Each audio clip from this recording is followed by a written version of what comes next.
Hello students, आपका मेरे channel smart study में स्वागत है।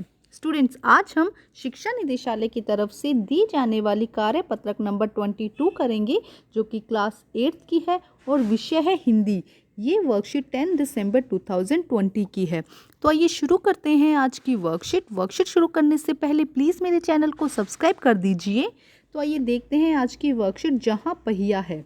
साइकिल चलाने के बहुत निश्चित आर्थिक निहितार्थ थे। तो देखो क्या बताया जा रहा है बेटा। हमने देखा पिछली वर्कशीट में कि जो पुट्टुकोट्टई जिले की गांव की जो औरतें थी, महिलाएं थी, उन्होंने साइकिल चलाना शुरू किया और उससे उनको बहुत ज़्यादा फ़ायदा हो रहा था। यहाँ कहा गया कि साइकिल चलाने के बहुत निश्चित आर्थिक निहितार्थ थे।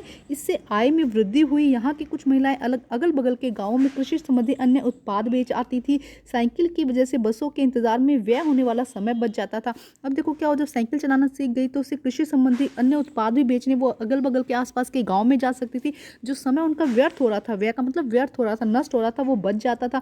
खराब परिवहन व्यवस्था वाले स्थानों के लिए तो यह बहुत महत्वपूर्ण था। दूसरे इतना समय मिल जाता था कि वे आसपास सामान बेचने पर ध्यान केंद्रित कर पाते थे। अब उनका ध्यान कहाँ केंद्रित था? पहले तो बसों का इंतजार करने में उनको ध्यान केंद्रित रहता था। अब कहाँ उनका ध्यान हो गया? सामान बेचने में। और तीसरा, इससे अधिक इलाकों में जा पाती थी और इससे फ़ायदा क्या हुआ कि वो ज़्यादा जगह जा पाती थी। और अंतिम बात ये की थी कि अगर आप चाहे तो आराम करने का भी समय निकल पाता था। अब क्या होता था कि अगर आपका काम समय पे हो रहा है तो आप आराम भी कर पा रहे हैं। जिन छोटे उत्पादकों को बसों का इंतजार करना पड़ता था, बस स्टॉप पर पहुंचने के लिए भी पिता, भाई, पति, बेटों पर निर्भर रहना पड़ता था। वे अपना सामान बेचने के लिए कुछ गिने चुने गाँवों में ही जा पाती थी। कुछ तो पैदल ही चलना पड़ता था। अब देखो क्या कहा है, जिन्हें साइकिल चलाना नहीं आता था, पहले क्या करता था, उन्हें बस स्टॉप में इंतजार करना पड़ता था या अपने भाई, पिता या पति पर डिपेंडेंट रहना पड़ता था। इसके अलावा सिर्फ वो गिने चुने गाँव, जहाँ तक बस जा रही है वो गिने चुने गाँवों तक ही जा सकते थे या फिर उनको पैदल चलना पड़ता था। जिनके पास साइकिल नहीं थी वे अब भी पैदल ही जाती थी। फिर भी बच्चों की देखभाल के लिए पीने का पानी लाने जैसे घरेलू कामों में जल्दी भागकर घर पहुंचना पड़ता था। अब जिनके पास साइकिल थी वे सारा काम बिना किसी दिक्कत के करने लगे। अब जिनके पास साइकिल थी तो क्या हुआ, काम बड़ी आसानी से होने लगा। दिक्कत मतलब कि बिना मुश्किल से, आसानी, दिक्कत मतलब कि परेशानी से कर लेती थी, बिना किसी परेशानी के कर लेती थी। इसका अर्थ यह हुआ कि अब किसी सुनसान रास्ते में भी देख सकते थे कि कोई युवा साइकिल पर अपने बच्चों को बिठाए पीछे कैरियर पर सामान लादे जा रही है। तो अब आप ये देखना आपके लिए आसान हो गया था कि क्या था कि कोई भी युवा थी वो अपने बच्चों को भी साइकिल पर बिठाकर एक जगह से दूसरी जगह ले जा सकती थी और सामान भी ला सकती थी। वह अपने साथ साथ पानी से भरे 2 या 3 बर्तन के लिए भी अपने घर या काम पर जाती हुई देखी जा सकती है।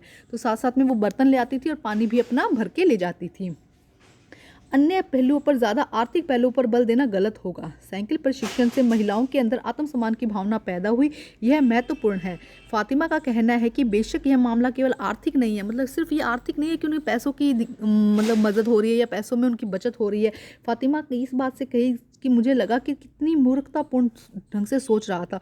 उसने आगे कहा, साइकिल चलाने से मेरी कौन सी कमाई होती है, मैं तो पैसे ही गंवाती हूँ। मेरे पास इतने पैसे नहीं कि मैं साइकिल खरीद सकूँ, लेकिन हर शाम मैं किराए पर साइकिल लेती हूँ ताकि आज़ादी और खुशहाली का अनुभव कर सकूँ। तो यहाँ पे जो लेखक है वो कह रही है कि भाई मुझे साइकिल चलाने का कोई ज़्यादा फ़ायदा नहीं था, आर्थिक तौर पे कोई फ़ायदा नहीं था, लेकिन मैं आज़ादी महसूस कर रही थी, इसीलिए मैं साइकिल किराए पर लेकर चलाती थी। पुट्टुकोट्टई पहुँचने से पहले मैंने विनम्र सवारी के बारे में कभी इस तरह नहीं सोचा था। मैंने कभी साइकिल को आज़ादी का प्रतीक नहीं माना था। तो लेखक कह रहे हैं कि भाई मैंने कभी इसको आज़ादी का प्रतीक नहीं माना था, लेकिन जब मैंने उन औरतों से, महिलाओं से बात करी, तब मुझे लगा कि यहाँ पे आज़ादी का ये एक एक्चुअल में आज़ादी का बात है कि जो महिलाएं हैं वो स्वतंत्र हो गई है, अपनी मर्जी से अपना काम कर पा रही हैं। एक महिला ने बताया कि लोगों के लिए यह समझना बड़ा ही कठिन है कि ग्रामीण महिलाओं के लिए कितनी बड़ी चीज़ है। उनके लिए तो यह हवाई जहाज उड़ाने जैसी बड़ी उपलब्धि है। अब एक ने तो ये बताया, जब बात करी महिलाओं से, तो उनको तो ये साइकिल चलाना उनके लिए, ग्रामीण महिलाओं के लिए स्पेशली मतलब बहुत बड़ी बात है। उन्हें लगा कि जैसे वो हवाई जहाज उड़ा रही है, मतलब एक उपलब्धि थी उनके लिए ये। लोग इस पर हंसकर कहते हैं कि यहाँ केवल औरतें ही समझ सकती है, कि ये बात सिर्फ वो औरतें ही समझ सकती है जिन्हें पाबंदियों में रखा जाए, जिन्हें पूरी तरह से दूसरों पर निर्भर रहना पड़ता है।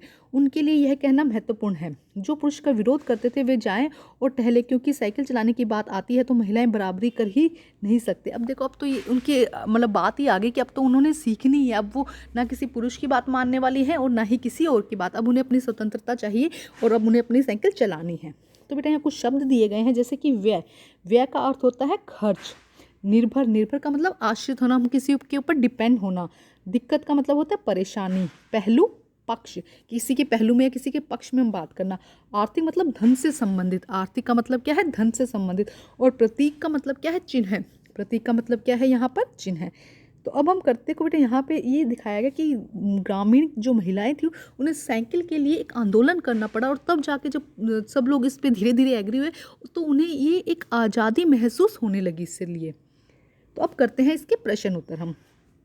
साइकिल चलाने से महिलाओं को कौन कौन से लाभ हुए, देखो कौन कौन से आर्थिक तो लाभ हुए ही, इसके अलावा उनका आत्मविश्वास बढ़ा, उनका सामान जो उनको समय था वो बचत होने लगी, है ना, और क्या था, वो उन्हें दूसरों पर निर्भर नहीं रहना पड़ता था। तो बहुत सारे लाभ हुए।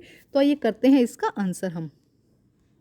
तो देखिए बेटा आंसर नंबर 1, बसों के इंतज़ार में व्यय होने वाले समय की बचत होने लगी। अब क्या होने लगा कि जो बसों का इंतज़ार कर रही थी औरतें, उसमें जो समय बर्बाद हो रहा था उस समय में बचत होने लगी।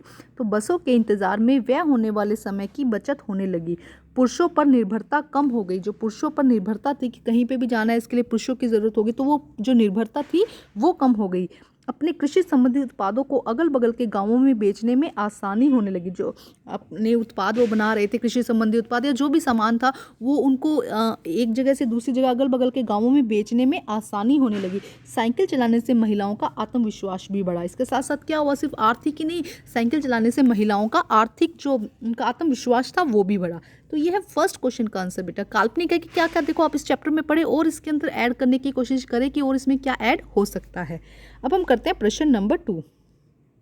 प्रश्न नंबर 2 देखिए बेटा, साइकिल को विनम्र सवारी क्यों कहा गया है, कल्पना करके लिखिए बेटा। विनम्र सवारी क्यों कहा गया है साइकिल को, देखो एक तो साइकिल चलाने में मतलब भारी भरकम व्हीकल है नहीं, जिससे कि क्या हो, दिक्कत हो अगर, और जो एक्सीडेंट की संभावना होती है वो भी इसके अंदर कम होती है, और हल्की सवारी है, सॉफ्ट, मतलब आराम से आप कहीं पर भी ले जा सकते हैं, कहीं पर भी इसको पार्किंग के लिए भी कोई प्रॉब्लम नहीं होती, तो इसके लिए इसको विनम्र सवारी कहा जाता है। तो आइए करते हैं इसका आंसर हम। तो देखिए बेटा आंसर नंबर 2, साइकिल को चलाने से सहजता और सरलता का अनुभव होता है। साइकिल को चलाने से क्या होता है, ग्रामीण महिलाओं को कैसा लग रहा था, ये एक सहजता और सरलता का अनुभव हो रहा था। इसमें किसी भी प्रकार की दुर्घटना की संभावना कम ही होती है। देखो साइकिल के बड़ा व्हीकल क्या है, अगर किसी से टकरा जाए तो बहुत ज़्यादा चोट लगने की संभावना होती है। तो साइकिल से एक तो क्या है, बड़ा दुर्घटना, कोई भीषण दुर्घटना की संभावना कम ही होती है, इसीलिए साइकिल को विनम्र सवारी कहा जाता है। एक बार फिर देखते हैं, साइकिल को चलाने में सहजता और सरलता का अनुभव होता है। इसमें किसी भी प्रकार की भीषण दुर्घटना की संभावना नहीं होती है, या इसमें किसी भी प्रकार की भीषण दुर्घटना की संभावना कम ही होती है, इसीलिए साइकिल सवारी को विनम्र सवारी कहा जाता है। तो ये है आंसर नंबर 2। अब हम करते हैं प्रश्न नंबर 3। प्रश्न नंबर 3 देखिए, आपके विचार से लेखक ने इस पाठ का नाम जहाँ पहिया है क्यों रखा होगा। देखो बेटा ये जो पाठ है ये क्या है, एक साइकिल आंदोलन से रिलेटेड है। इस पाठ में क्या दिखाया गया कि साइकिल की वजह से महिलाओं को आज़ादी मिली, और साइकिल का मुख्य केंद्र क्या होता है, पहिया। पहिया भी क्या एक गतिशील चीज़ है, जो क्या करता है, जिसने क्या किया, बहुत सारी महिलाओं को गतिशील बना दिया।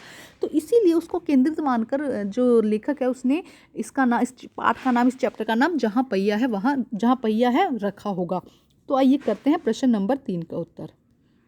तो देखिए बेटा प्रश्न नंबर 3, इस पाठ में महिलाओं द्वारा साइकिल आंदोलन की बात की गई है। महिलाओं द्वारा क्या बात की गई है, साइकिल आंदोलन की बात की गई है, जिससे कि महिलाओं को आज़ादी का अनुभव हुआ। साइकिल आंदोलन से महिलाओं का जीवन गतिशील हो गया। जिस तरह पहिया एक गतिशीलता का प्रतीक माना जाता है, साइकिल का मुख्य केंद्र भी पहिया ही होता है। देखो क्या कहा गया है, इस पाठ में महिलाओं द्वारा क्या की गई है, साइकिल आंदोलन की बात की गई है, जिससे कि महिलाओं को आज़ादी का अनुभव हुआ। साइकिल से क्या मिली बेटा, उनको आज़ादी मिली, जो उनके जीवन, जिसने उनके जीवन को पूरी तरह बदल दिया। साइकिल आंदोलन से महिलाओं का जीवन गतिशील हो गया। जिस तरह एक पहिया गतिशील होता है, पहिए में क्या होती है, गतिशीलता का प्रतीक माना जाता है, उसी तरह साइकिल ने क्या किया, महिलाओं के जीवन को गतिशील बना दिया। और साइकिल का मुख्य केंद्र पहिया ही होता है, इस कारण से लेखक ने पाठ का नाम जहाँ पहिया है रखा होगा। हम ये मान सकते हैं कि यही रीज़न रहा होगा कि साइकिल की पहिए की गतिशीलता के कारण ही लोगों, जो महिलाएं थी, उनके जीवन में भी गतिशीलता आई, तो इसीलिए लेखक ने इसका नाम जहाँ पहिया है रखा होगा। तो एक बार फिर देखते हैं, इस पाठ में महिलाओं द्वारा साइकिल आंदोलन की बात की गई है, जिससे कि महिलाओं को आज़ादी का अनुभव होने लगा। साइकिल आंदोलन से महिलाओं का जीवन गतिशील हो गया। जिस तरह पहिया एक गतिशीलता का प्रतीक माना जाता है और साइकिल का मुख्य केंद्र पहिया ही होता है, इस कारण से लेखक ने पाठ का नाम जहाँ पहिया है रखा होगा। अब हम करते हैं प्रश्न नंबर 4। प्रश्न नंबर 4 देखिए, गतिविधि दी गई है बेटा। जिस प्रकार से साइकिल को सीखने से ग्रामीण महिलाओं को काफ़ी लाभ हुए, ठीक उसी प्रकार से किसी अन्य कौशल के बारे में लिखिए जिन्हें सीखने से ग्रामीण महिलाओं को लाभ हो सकता है और कैसे। देखो कौन कौन से सिलाई, कढ़ाई, बुनाई, है ना, हाथ से करने वाले जितने भी काम है, इन सब से क्या होगा, महिलाओं का विकास होगा, उनका क्या होगा, उनको काफ़ी लाभ हो सकते हैं ग्रामीण महिलाओं को। ऐसे तो देखो आजकल तो हम कहें तो हर कंप्यूटर भी कह दो, आप कोई भी काम कह दो, जो हर एक महिला, और हम ये नहीं कह सकते कि लड़की और लड़के में कोई फ़र्क है। जितने भी काम लड़की कर सकती है वो काम लड़के भी कर सकते हैं, इक्वल हैं दोनों में, हर एक काम कर सकते हैं। तो कोई काम ऐसा नहीं है कि जो महिला नहीं कर सकती। लेकिन यहाँ ग्रामीण महिलाओं के लिए कहा गया है, तो हम ये काम कह सकते हैं कि जैसे कढ़ाई, बुनाई, ये इस तरह के काम है जिससे क्या होगा, महिलाओं को, जो गाँव की महिलाएँ हैं, उन्हें क्या होगा, इससे लाभ होगा। तो आइए करते हैं इसका आंसर हम। देखिए बेटा आंसर नंबर 4, ग्रामीण महिलाओं द्वारा ऐसे बहुत से काम किए जा सकते हैं जैसे कि सिलाई, कढ़ाई, बुनाई, हाथ से बनाए जाने वाले सामान आदि, जिनसे उन्हें लाभ हो सकता है। सबसे कि अगर वो पढ़ाई करेंगी तो बहुत अच्छी पोस्ट पर, अच्छी जगह अपनी नौकरी भी कर सकती है ना। इसके अलावा देखो क्या है कि सिलाई कर सकती है, कढ़ाई, बुनाई, हाथ से बनाए जाने वाले सामान, जिनसे क्या हो सकता है, उन्हें घर बैठे क्या हो सकता है, बहुत लाभ हो सकता है। तो ये मेरा विचार है बेटा, इसमें आप और भी ऐड करके अपने विचार यहाँ पर लिख सकते हैं। तो बेटा आज की वर्कशीट कंप्लीट होती है। वर्कशीट कंप्लीट करके अपने टीचर से चेक कराइए और प्लीज़ मेरे चैनल को लाइक कीजिए, सब्सक्राइब कीजिए और शेयर कीजिए। Thank you students.